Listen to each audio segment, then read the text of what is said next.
What's going on, guys, and welcome back to another edition of the Tactic Tester. Today we have someone who is supremely confident in their tactic. They joined the Discord community, popped this in the Tactic Tester channel, and oh my god, this is going to be an absolute beast to test. I can already tell, given the screenshots that has been provided by this guy, it has been so successful. I'm looking forward to seeing how it does with Arsenal. If you want to submit a tactic to this series yourself, do so via the description. In the description, there will be a link to my Discord channel. Join the Discord channel, come on into the community, pop it in the Tactic Tester submissions section, and you can get on this series just like today's creator. But without any further ado, guys, we'll get into things. We'll remind you guys of the rules, our current top 10 leaderboard, and talk about this today's tactic. Let's get into it.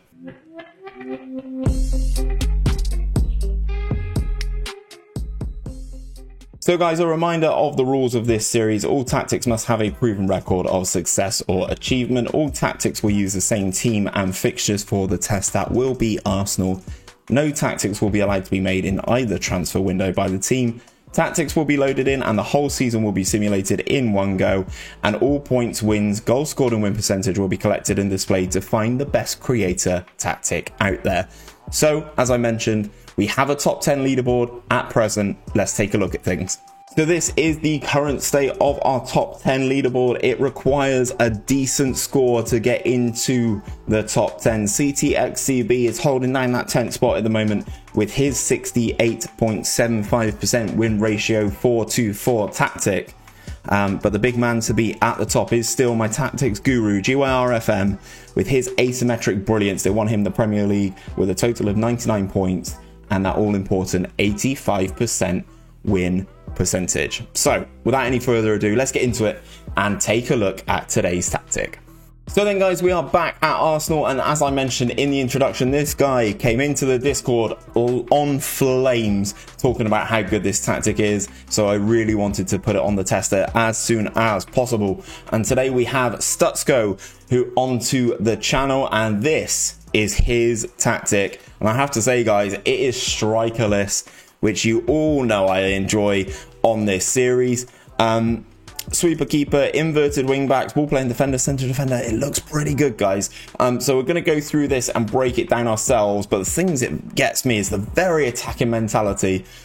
I'm so interested to see how this runs, guys. So he's got a sweeper keeper in net on support with the instructions of take more risks. That comes with the instructions anyway. Any additional ones, guys, that you will need to add will have either we'll have both of the little cog symbol, which is white, or the little red circle, which means you can take it off. So then he has an inverted wing back on the right hand side, and this is where I'm talking about. So these 4 instructions at the bottom are the ones that come with the role anyway. Then you have the take more risks and shoot less often, which have been added to the role. Is that the same on both sides? It is. So both left and right wing backs are inverted wing backs on the support function with these 2 additional instructions. If you need to know how to add these, click on the edit button here and then you can add them in here. So make sure you get that down. Then we have a central defender on defend, and with the instruction of stay wider, or the additional instruction of stay wider. Then we have a ball playing defender on the left hand side, again with the additional instruction of stay wider. Defensive midfield, we have a deep line playmaker on support function with more direct passes as an additional instruction, along with shoot less often, take more risks and hold position.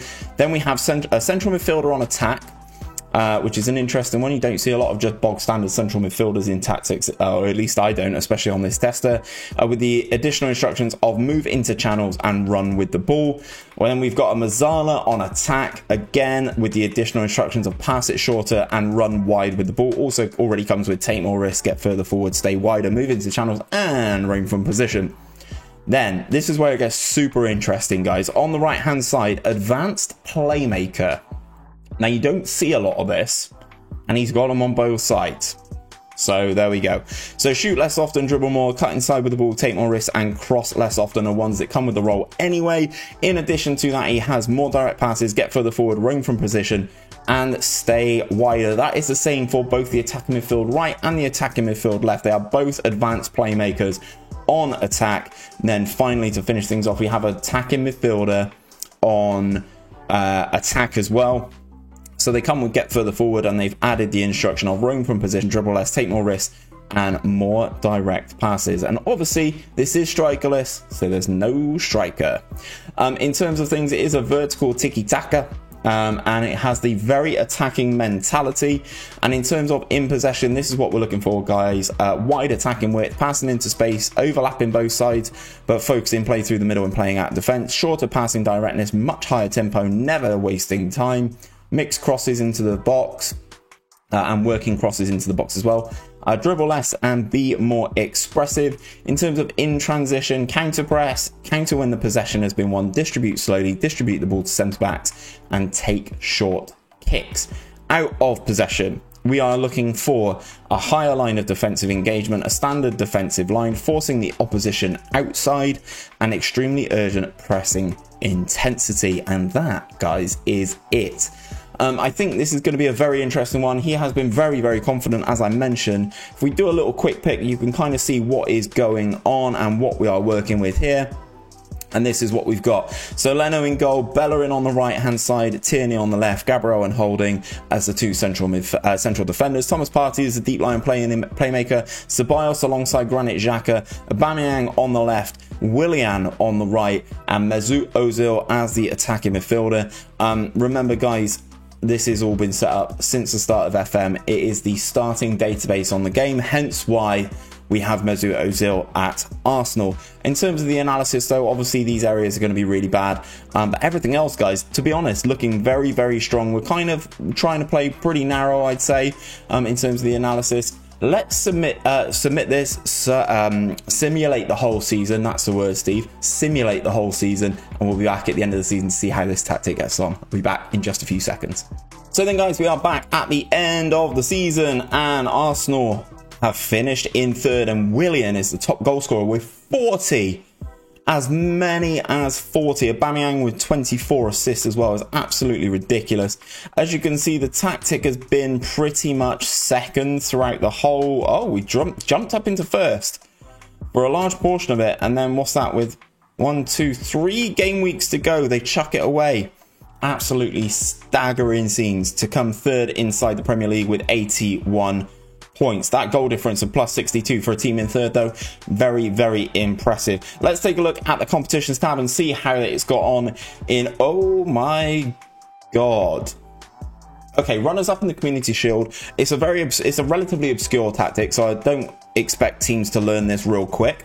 So runners up in the Community Shield, not too bad. Winners in the Carabao Cup, which is absolutely fantastic. Who did they beat in the final of that? Beat Liverpool, okay. English FA Cup, knocked out in the semi-finals by Manchester City, who did pick up the trophy. Winners of the Europa League as well in extra time against PSV, and then finishing in third inside the Premier League. Again, this is a very, very good return, especially considering this is a strikerless tactic. And this team doesn't have someone like a Kevin De Bruyne, a Bobby Firmino, someone who can play as that attacking midfielder, but also has a very, very credible goal threat. So all in all, very, very good. Very good season, picking up 2 trophies, winning doing very well, finishing inside the top 3 in the Premier League, comfortably above Man City as well, might I add, and very comfortably inside that top 4. In terms of the schedule, then let's break things down competition by competition. So you start things off in the Community Shield, lost 3-1 to Liverpool, no shame in that. Virgil van Dijk, Gini Wijnaldum, and Fabinho getting the job done there. As I said, complicated tactic for the team to learn, decent amount of instructions as well, and they wouldn't have played too many games to get to this point. And it's a pre-season game, kind of technically, doesn't really mean anything. I wouldn't be too worried about it losing to Liverpool just there.